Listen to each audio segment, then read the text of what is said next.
Он оставил яркий след в истории, заботясь о просвещении народа. О человеке, преодолевшем время, Иване Яковлеве сегодня вновь говорили в Москве.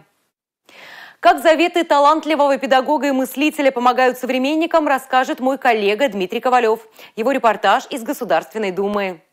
175-летие Ивана Яковлева отмечают с размахом в Чувашии, Татарстане, Ульяновске и вот теперь в Москве, где он прожил последние годы. Всю неделю здесь, в Госдуме, проходила выставка, посвященная просветителю и его трудам. Духовные заветы педагога и наставника тоже обсуждали на высоком уровне. Круглый стол на Охотном ряду собрал свыше 400 человек. Даже спустя вот уже почти 2 века эпоха великих реформ вызывает большой интерес. Среди участников круглого стола в Госдуме школьники, студенты чувашских вузов, педагоги, депутаты Нижней палаты парламента, представители общественных и религиозных организаций. В малый зал заседаний даже пришлось переносить дополнительные стулья. Слушания длились почти 2 часа. Ключевая тема – заветы просветителей страны, которые актуальны и сейчас. Глава республики в своем выступлении отметил, что Иван Яковлев стремился к объединению народов. Чтите и любите великий, добрый и умный русский народ, таящий в себе неисчерпаемые силы ума, сердца и воли. И мне кажется, его творения, которые были направлены прежде всего на самоидентификацию чувашского народа, на его просвещение, и, конечно же, имеют колоссально важное значение. К заветам просветителя многие обращаются и сейчас. Это важно для воспитания молодежи. Представители Московской патриархии отмечают, что Иван Яковлев воспитывал будущих педагогов в духе патриотизма и христианских идеалов.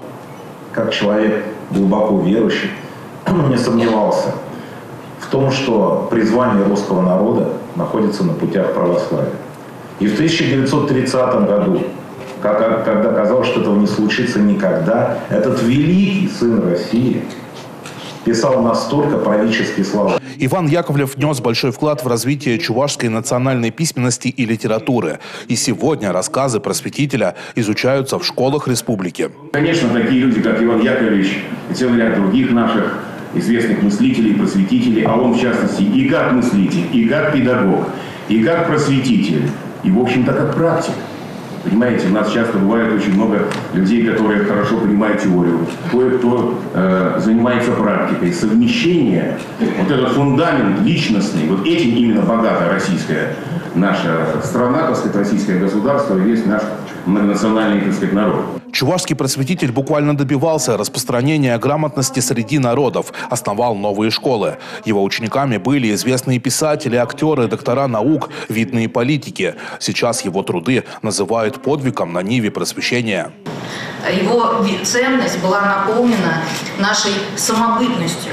И действительно, тема круглого стола «Заветы великих просветителей России как ключ к объединению народов» именно, наверное, вот конец 19-го, начало 20 века – это тот запрос, который возник в стране на единение. Праправнучка Ивана Яковлева рассказала, что в ее роду из поколения в поколение передавалась любовь к России. Просветитель был истинным патриотом.